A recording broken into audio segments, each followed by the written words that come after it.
اعظم صاحب تو بڑے دن ہو گئے ہیں، باہر ہی ہیں، واپس نہیں آ رہے، شاید باہر ان کی زیادہ مصروفیات ہیں۔ اگر میں غلط نہیں ہوں تو پچھلے 2-3 مہینوں میں انہوں نے بہت زیادہ دورے کی، ترکیہ کی، آذربائیجان کے، سعودی عرب کے ہو گئے، ایران کے ہو گئے، اب یو این جنرل اسمبلی۔ لیکن جو دورہ یو این اسمبلی کا امریکہ میں جو ٹرمپ سے ملاقات اور اس کے بعد جو دیگر سائیڈ لائن میٹنگز ہوئی ہیں وہ بڑی ہائی لائٹ رہی ہیں، لیکن اس میں ایک اور بڑی چیز ہائی لائٹ ہوئی ہے جو کہ غیر ضروری تھی، کانٹیکس آؤٹ آف کانٹیکس تھی، لیکن بہت زیادہ وائرل ہو رہی ہے، وہ ہے شمع جنیجو صاحبہ کا انکلوژن ان دی ڈیلیگیٹس لسٹ میں ان کا نام تھا اور وہ گئیں، اور پھر ان کا اچھا مزے کی بات یہ ہے کہ ڈیلیگیٹس میں وہ شامل تھیں، انہوں نے اپنا کارڈ شو کروایا اور ٹویٹ کی کہ جی میں تو موجود تھی، خواجہ اعظم صاحب بھی جانتے تھے، وزیر اعظم کی تقریر کی لکھنے کے حوالے سے میں ٹیم کا حصہ تھی اور کافی عرصے سے میں جو ہے ان کے ساتھ کام کر رہی تھی، لیکن یہ خواجہ صاحب نے ڈیلائی کر دی، میں جانتا نہیں یہ کون کس کو بٹھا دیا دفتر خواجہ جواب دے گا، یہ کیسی بات ہے؟ دیکھیں جس جگہ وہ موجود تھیں، یو این جو ایک مذاکرہ تھا اس کے اندر فرنٹ پہ خواجہ آصف صاحب ڈیفینس منسٹر بیٹھے تھے، ان کے پیچھے خاتون بیٹھی تھی شمع جنیجو، یہ تو ممکن نہیں ہے کہ وہ خود سے چلی گئی ہوں، اور پھر جتنے بھی ابھی ایویڈنس آ رہے ہیں سارے، پھر شمع جنیجو کی طرف سے خود بھی ایک ٹویٹ سامنے آئی کہ میں ایک عرصے سے کام کر رہی ہوں، اور ہم جانتے ہیں وہ بڑے ان کے ساتھ بڑے عرصے سے باقاعدہ نہیں ہے لیکن ایسوسیٹ تو ہیں، جی بالکل ایسوسیٹ ہیں۔ شمع جنیجو بیسیکلی ایک جو لندن بیس ریسرچ اسکالر ہیں اور وہ مختلف اداروں کے لیے کام کرتی ہیں، ان کی طرف سے یہ دعویٰ ہے کہ میں بہت عرصے سے یہ شریف فیملی کے ساتھ کنیکٹڈ ہوں، اس کے بعد پھر میں یہاں پہ ایک عرصے سے ایون کہ پاک بھارت جنگ کے دوران بھی میں یہاں اپنی خدمات سر انجام دیتی رہی ہوں۔ بہرحال یہ چونکہ اب سوشل میڈیا کا دور ہے، اس میں جو بڑی بڑی کامیابیاں ایسے شخصیت کو جنرل اسمبلی میں بٹھانے کا جس کا ٹریک ریکارڈ ٹھیک نہ ہو، اسرائیل کی حمایت میں وہ بالکل ٹھیک ہے، اصل میں بٹھانے پہ تو کوئی اعتراض نہیں ہونا تھا، آپ کی بات بالکل ٹھیک ہے، اگر جو شمع جنیجو کی جو ٹویٹس ہیں وہ اسرائیل کے حق میں، یہ اصل وجہ بنی اصل بات یہی ہے، ادروائز تو یہ ایک روٹین پریکٹس ہوتی ہے، آپ رومال پہن کے بیٹھے اور پیچھے آپ کا شخص وہ بیٹھا ہے، بالکل یہ روٹین پریکٹس ہوتی ہے کہ حکومت کس کو لے جانا چاہتی ہے، وزارت خارجہ کی یہ ڈومین ہے کہ وہ جس کو چاہے لے جائیں، وہ ان کی جو بھی ضرورت ہوتی ہے، لیکن چونکہ جو پرانی جو ٹویٹس ہیں جو شمع جنیجو کی موجود ہیں جس میں انہوں نے اسرائیل کی حمایت کی ہے اور ان کے وزیر اعظم کو ملنا جو ہے وہ اچھی بات قرار دی ہے، یہی چیز جو ہے اب حکومت کے گلے پڑ گئی ہے۔ دیکھیں ایک بات ہے کہ حکومت کو چاہیے کہ جب ایک کام کر لی ہے اس کو سلیقے سے پھر طے کر لیتے، آپ کے وفد کا ایک حصہ ہے، آپ اس کو پہچاننے سے انکار کر دیں، بعد ازاں سوشل میڈیا پہ ان کے ساتھ تصاویر جو ہیں وہ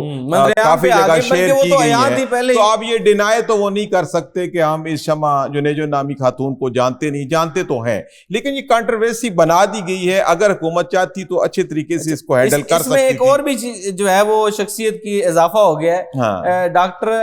جو عیسانی صاحبہ جی جی وہ بلکہ اب ڈی جی ہیلتھ سروسز ہے پاکستان کی فیڈرل، تو ان کا بھی وہاں موجود ہونا وہ ایک سوالیہ نشان ہے، بے شک وہ یو این مشن میں کوئی نہ کوئی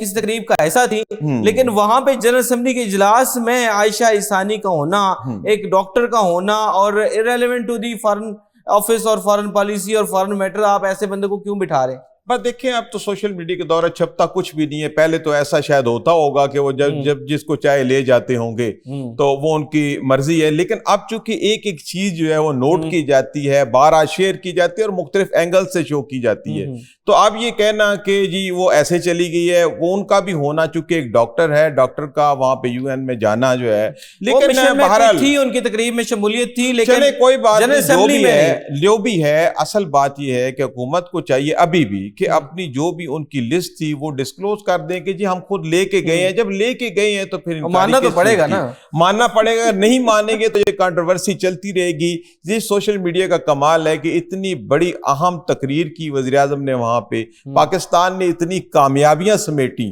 لیکن ایک تصویر نے سب کا بیڑا غرق کر دیا، اور سوشل میڈیا ویسے جو فارن ٹرپس پہ جو ڈیلیگیٹس ہیں ان کی جو لسٹ پہ پہلے بھی بڑے اعتراضات آئے ہیں، تو تو کیا حرج ہے کہ ایسے ہی لوگ لے کی طرف جایا جائے جو متعلقہ ہو، غیر متعلقہ کو لے بھی جانا ہے کسی اور پلین میں کسی اور تقریب میں لے جائیں. یہ بالکل آپ کی بات ٹھیک ہے، آپ کی بات ٹھیک ہے. یہ ڈپلومیٹک پاسپورٹ جو ہے وہ ذاتی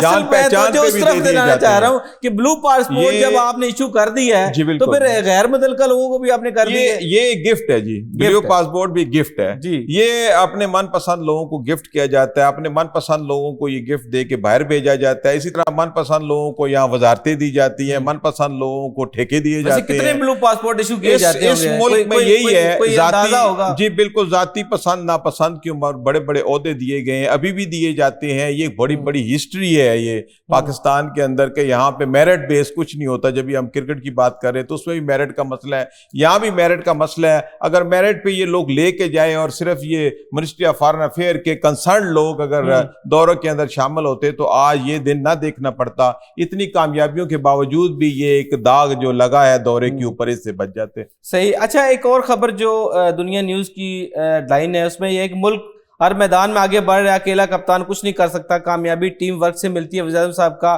جو اوورسیز پاکستانی ہیں ان کے ساتھ خطاب،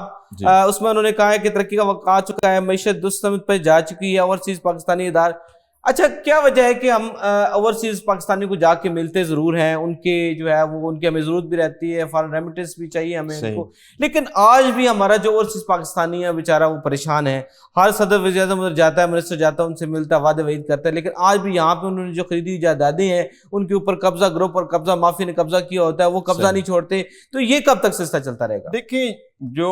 ہمارے باہر سمندر پار پاکستانی ہیں نا، یہ ہمارے ہر دکھ درد کا علاج ثابت ہو سکتے ہیں اور حقیقی علاج ثابت ہو سکتے ہیں. یہ جو آپ من ترلا کر کے IMF سے پیسے لیتے ہیں، ورلڈ بینک سے پیسے لیتے ہیں، ایشیائی ترقی باتی بینک سے لیتے ہیں، دیگر ممالک سے لیتے ہیں، آپ اگر اپنے جو لوگ باہر ہیں پاکستانی ہیں، محب وطن ہیں، اور سب سے بڑی بات یہ ہے کہ وہ پاکستان کے لیے کنٹریبیوٹ بھی کرنا چاہتے ہیں، کہ یہ نہیں کہ ان کو آپ نے منانا ہے، صرف ایک چیز ہے آپ ان کا اعتماد جیت لیں، آپ ان کی یہاں پہ خریدی ہوئی جائیدادوں کا تحفظ کر لیں، آپ ان کے پیسے یہاں پہ بھیجے ہوئے جو ہیں ان کا تحفظ کر لیں، ان کو ایک صرف یقین دلا دیں کہ آپ کا پاکستان کے اندر مفادات کا تحفظ ہوگا، اور صرف ایک ایسا کمیشن بن جائے جو اوورسیز پاکستانی اس کے معاملات کو دیکھے اور واقعی دیکھے، ان کو یقین دلائے. اگر آج آپ اوورسیز پاکستانی اس کو راضی کر لیتے ہیں، آپ کو کسی بھی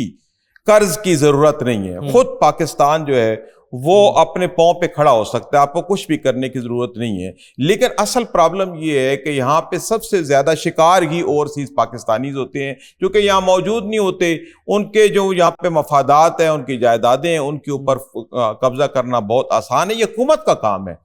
کہ جو آپ کے اچھے جو دوست ثابت ہو سکتے ہیں، جو آپ کے ہمدرد ہیں، باہر بیٹھے ہیں، اور وہ صرف آپ ان کو راضی کر لیں، آپ کو کسی طرف میں ترلا کرنے کی ضرورت نہیں. وہ جو کہتے تھے نا ہم اپنا کاسا توڑ دیں گے، آپ کا کاسا ٹوٹ سکتا ہے، لیکن آپ اپنے جو روٹھے ہوئے لوگ ہیں، آپ جب ان کے ساتھ جا کے جو وعدے وعید کر کے آتے ہیں، اگر کسی بھی طریقے سے آپ ان کو وفا کر دیں تو آپ کو یہ واقعی کاسا آپ کو توڑ دینا پڑے گا، پھر آپ کو ضرورت نہیں پڑے گی. جو PM صاحب کی جو تقریر تھی جنرل اسمبلی میں، اس کے حوالے سے بھی کافی لوگوں نے اس پہ رائے کا اظہار کیا ہے. میں ذکر کرنا چاہوں گا یہاں پہ لیاقت بلوچ صاحب جو جماعت اسلامی کی نائب امیر ہیں، انہوں نے بھی وزیر اعظم کی تقریر کی جو ہے وہ تعریف کی ہے. چینی صدر نے بھی، وزیر اعظم نے بھی جو ہے وہ تعریف کی ہے. تو کتنا جو ہے وہ امپیکٹ آیا ہے ان کی سپیچ سے، جو فلسطین کاز ہے، جو انڈیا کے ساتھ ہمارا کانفلکٹ ہے، اس کو کیسے دیکھتے ہیں؟ دیکھیں جی، وزیر اعظم کی جو تقریر ہے بڑی مثالی رہی ہے. انہوں نے ہر پاکستان کے اہم موضوع کے اوپر بات کی ہے. انہوں نے کشمیر پہ بات کی، فلسطین کے اوپر بات کی، پاکستان کو آگے بڑھانے کی بات کی، اور اسٹریٹجک ریلیشن جو امریکہ کے ساتھ ہے وہ بات کی. انہوں نے کوئی اتنی جامع تقریر کی کہ ہر آدمی ان کی تعریف کر رہا ہے. اس کا مطلب لکھنے والے ٹھیک تھے، جو ساتھ لے کے گئے تھے، لکھنے والے بھی ٹھیک تھے، بولنے والے بھی ٹھیک تھے. اس وقت پاکستان ٹھیک پیس پہ جا رہا ہے.